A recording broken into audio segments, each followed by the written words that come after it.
मित्रांनो, ठरलं तर मग या मालिकेच्या 29 जुलैच्या रिव्ह्यूमध्ये आपल्याला असं पाहायला मिळणार आहे. आता पूर्णाजी खूप रडत असतात आणि पूर्णाजी सायलीला म्हणत असतात, सायली तू तरी सांग की प्रतिमाला की माझी शेवटची इच्छा आहे ग तिला मिठीत घेण्याची. तिने मला पूर्णाई म्हणून हाक मारली ना तर माझे डोळे इथल्या इथं मिटायला, असं म्हणून आता पूर्णाजी खूप रडत असतात आणि सर्वजण त्यांना समजवत असतात. आता अर्जुन म्हणत असतो की पूर्णाजी कसं आहे माहिती आहे का, प्रतिमा त्याला पण इतक्या वर्षांनी भेटलोय ना त्यामुळे ती सुद्धा शॉकमध्ये असेल. तर प्रताप म्हणतात, नाही मला काय वाटतं माहिती आहे का, आपण तिला प्रश्न विचारून भंडावून सोडलंय त्यामुळे ती गांगरून गेली आहे.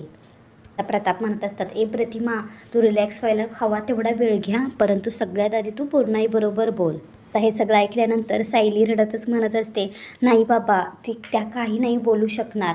कारण तेवढ्यात अस्मिता म्हणते, का रागातच असते अस्मिता. तर लगेच सायली म्हणतात, कारण त्यांना बोलता नाही येत. सायली सर्वांना सांगत असते की ह्या भेटल्या ना त्यावेळेला मलाही हे माहीत नव्हतं, परंतु ज्यावेळेला मी त्यांना प्रश्न विचारले ना तेव्हा मला हे कळलं की यांची वाचा गेली आहे. हे ऐकल्यानंतर सगळ्यांना आश्चर्याचा धक्काच बसतो.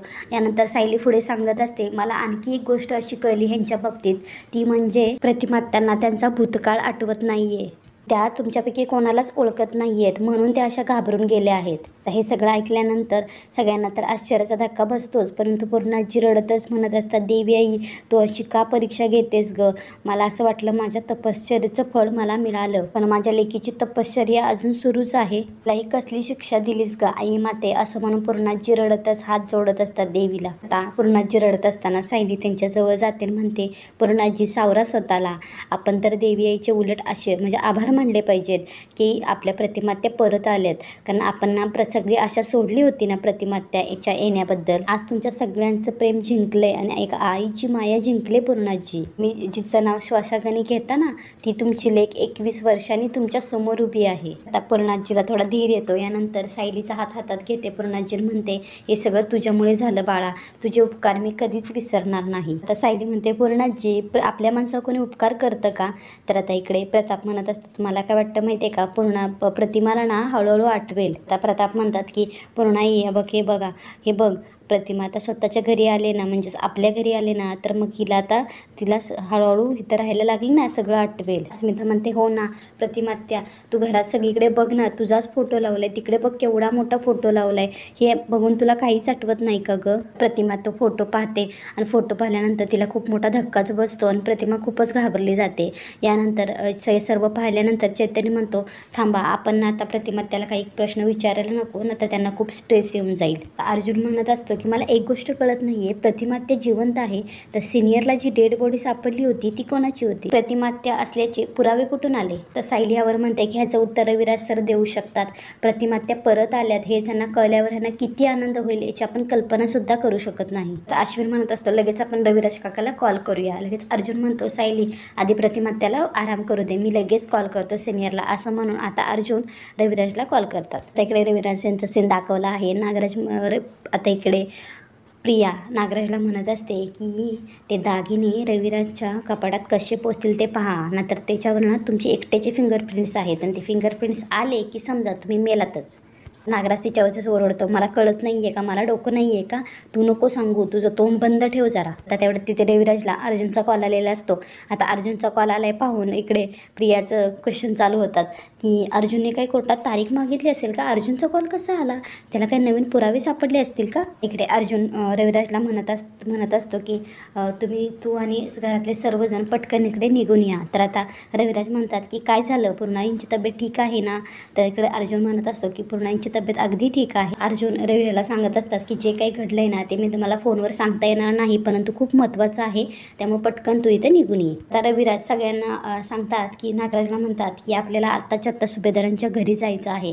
तर आता लगेच प्रिया म्हणते, काय झालं बाबा. तर आता मग ना रविराज म्हणतात की काय झालं मलाही माहीत नाही आहे, परंतु आत्ताच्या आत्ता आपल्याला त्यांच्या घरी जायचं आहे, त्यामुळे तू सुमनला बोलवून घे.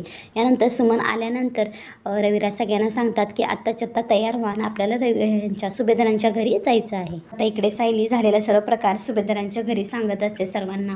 तर त्या पूर्णाजी म्हणतात की बरं झालं तू मंदिरात गेलीस आणि तुला प्रतिमा भेटावी अशीच देवी यायची इच्छा होती. नंतर तिने तुला मंदिरात बोलावून घेतलं. अर्जुन सांगतो सायलीने मला ॲक्च्युली सांगितलं होतं की तिला प्रतिमा त्या अलिबागमध्ये दिसल्या आहेत, परंतु मीच तिच्यावर विश्वास नाही ठेवला. कल्पना म्हणते की अर्जुन मला एक सांग, मला एक कळत नाही आहे, तू अलिबागला क्लायंट मीटिंगसाठी गेला होतास ना आणि सायली तर कुसुम त्यांच्या घरी गेली होती, मग सायली तुला अलिबागला कशी काही भेटली? आता अर्जुनला आणि सायलीला काहीच बोलता येत नाही. अर्जुन अडखळतच सांगत असतो. त्यावेळेला लगेच पूर्णाजी म्हणते अर्जुन मी म्हणाले ना हे संकेत आहेत सगळे. याच्या मनात असेल ना माणूस आता पलीकडे जाऊन पोचतो. तो नवरा ज्या शहरात आहे त्या ठिकाणी बायकोनं जाणं कितीशी कठीण आहे. आता हे सर्व बोलत असताना रविराज, नागराज, प्रिया, सुमन हे सर्व सुभेदारांच्या घरी येतात. आता पूर्णाई रविराजला बघून म्हणतात की बरं झालं तुम्ही रविराज आलात.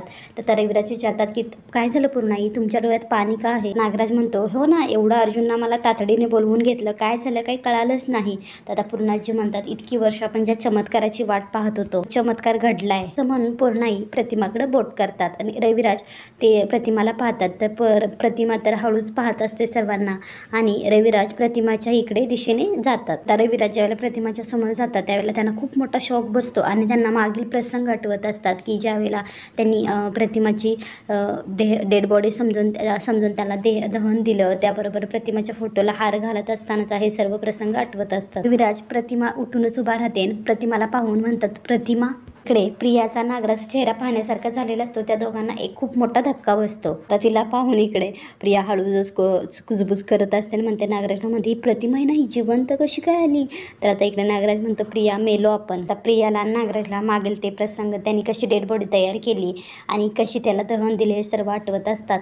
तर आता इकडे रविराज म्हणत असतात प्रतिमा जसा रोज भास होत होता तसा हा देखील एखादा भास आहे का गं? रोज मला प्रत्येक क्षणी प्रत्येक ठिकाणी दिसत असतेस, वेशामध्ये ह्या रूपात माझ्यासमोर तूच उभी आहेस का गं? इकडे प्रिया मनातच विचार करते मला किल्लेदारपेक्षा जास्त ड्रामा करायला हवा तर हिला पटेल की मी हिची मुलगी आहे. प्रिया प्रतिमाच्या जवळ जाते आणि म्हणते आई तू मला सोडून का गेली होतीस ग? असं म्हणून तिचा हात हातात घेते, तिला मिठी मारते. माहित होतं तू जिवंत असणार आहेस, ते माझं मन सांगत होतं ना की परत येशील म्हणून, बघ माझंच खरं ठरलं. रविराज म्हणत असतात प्रतिमा आज आपल्या आनंदाचा सर्वात मोठा दिवस आहे. हाच दिवस बघण्यासाठी मी जगत होतो. हा दिवस दिसावा अशी कदाचित नियतीचीच इच्छा असावी. इकडे नागराजला प्रतिमाला पाहून आठवतं मार्केटमध्ये जी मला दिसली होती ती प्रतिमाच होती. तर आता इकडं नागराज मनातच विचार करत असतो की महिपत माझ्याशी खोटं बोलला की तिने प्रतिमा वहिनीला मारलं म्हणून. काय प्रकार आहे सगळा असा तर नागराज विचारात पडतो. सुमन प्रतिमाजवळ जाते म्हणते वहिनी मला आनंदाने काय करून काय नको असं झालंय, मी परत येणं हे रविराज भाऊजींच्या प्रेमाची ताकद आहे. प्रिया म्हणत असते माझ्या सुद्धा, आणि आई मी तुला आता कुठेच जाऊ नाही देणार आहे. लहान असताना तुझा सहवास नाही मिळाला, परंतु आता मी सगळी कसर भरून काढणार आहे. प्रतिमा प्रियाचा हात झिडकाडते आणि त्यांच्यापासून दूर सायलीच्या जवळ येऊन बसते, जवळून लपते, तिच्या जवळ जाऊन बसते. तर मित्रांनो पुढील भागामध्ये आपल्याला असं पाहायला मिळणार आहे. आता सायली प्रतिमाला म्हणत असते की प्रतिमा त्या माझ्यावर विश्वास ठेवा, घरात ना तुम्हाला फक्त प्रेम मिळणार आहे, ते प्रेम स्वीकारण्यासाठी ना तुम्हाला तुमच्या मनाची तयारी करावी लागेल. तर इकडे तन्वी पूर्णाजीला म्हणत असते पूर्णाजी तू हिला प्लीज समजव की माझी आई आपल्या दोघांसाठी किती महत्त्वाची आहे, ते ना प्रसंगाचं गांभीर्यच कळत नाही असा ती सायलीवरती आरोप करत असते. पूर्णाजी म्हणतात हो खरंच प्रसंगाचं गांभीर्य कळत नाही हेच खरं, ते सायलीला नाही तुला. अशाच अपडेटसाठी आपल्या मराठी चॅनलला लाईक शेअर सबस्क्राईब करा. धन्यवाद.